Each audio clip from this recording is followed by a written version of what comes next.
भक्त माता कर्मा 1615 प्रसिद्ध भक्त शिरोमणि सन 1615 में जीवन जी डूडी के घर राजस्थान के नागौर जिले के कालवा गांव में पैदा हुई थी। ये जिले का एक प्राचीन एवं ऐतिहासिक स्थल है।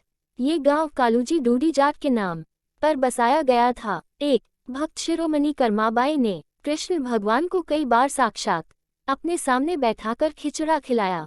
कर्माबाई को मारवाड़ की मीरा भी जाता है। जब जब भगवान श्री कृष्ण का उल्लेख आता है, कर्मा का नाम भी आ ही जाता है। वे भगवान की महान भक्त थी और कृष्ण ने उन्हें साक्षात दर्शन दिए थे। राजस्थान के नागौर जिले की मकराना तहसील में एक गांव है कालवा। इस गांव में जीवनराम डूडी के घर 1615 में एक बेटी का जन्म हुआ। भगवान की बहुत मन्नतें मांगने के बाद इसका जन्म हुआ था।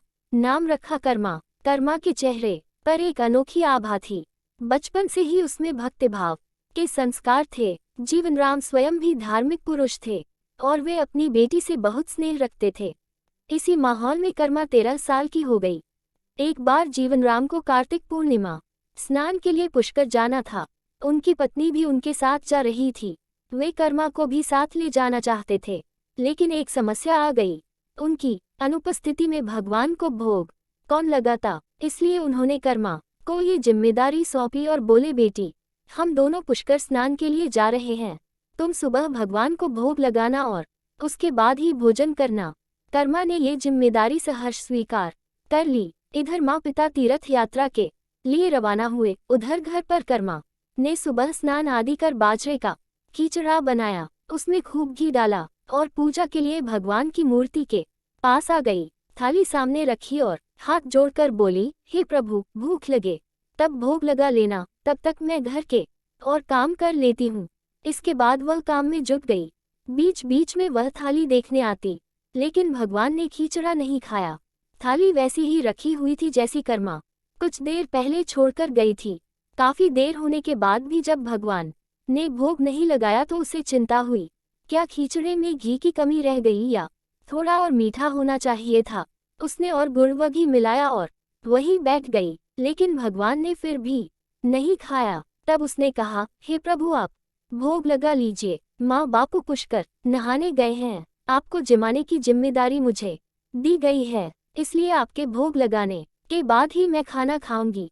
लेकिन भगवान फिर भी नहीं आए।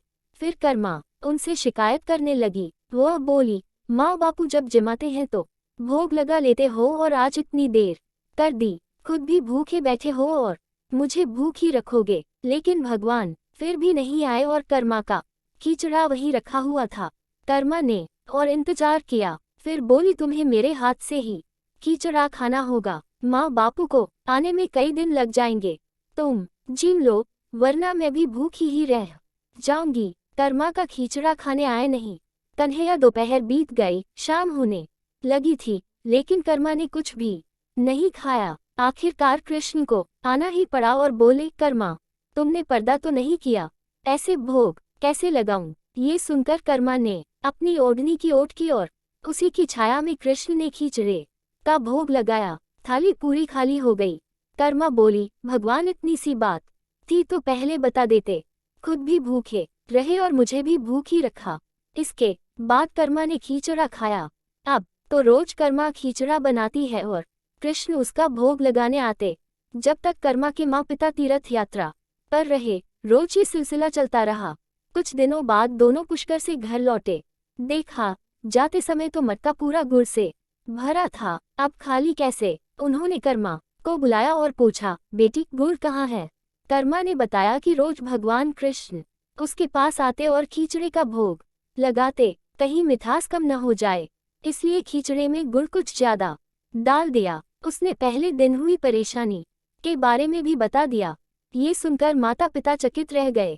जिस ईश्वर के लिए वे तीर्थ यात्रा करने गए थे, जिसे लोग न जाने कहां कहां ढूंढ रहे हैं, उसे उनकी बेटी ने अपने हाथ से खिचड़ा जमाया। ये कैसे संभव है। उन्हें चिंता भी हुई कि बेटी बावली तो नहीं हो गई है।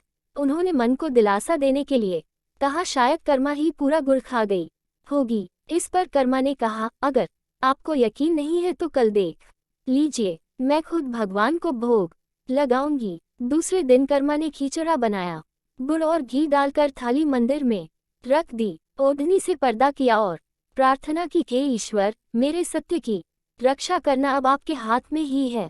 भक्त की पुकार सुनकर भगवान का सिंहासन डोल गया और कृष्ण खींचड़ा खाने आ गए। जीवन राम और उनकी पत्नी ये दृश्य देखकर विस्मित थे।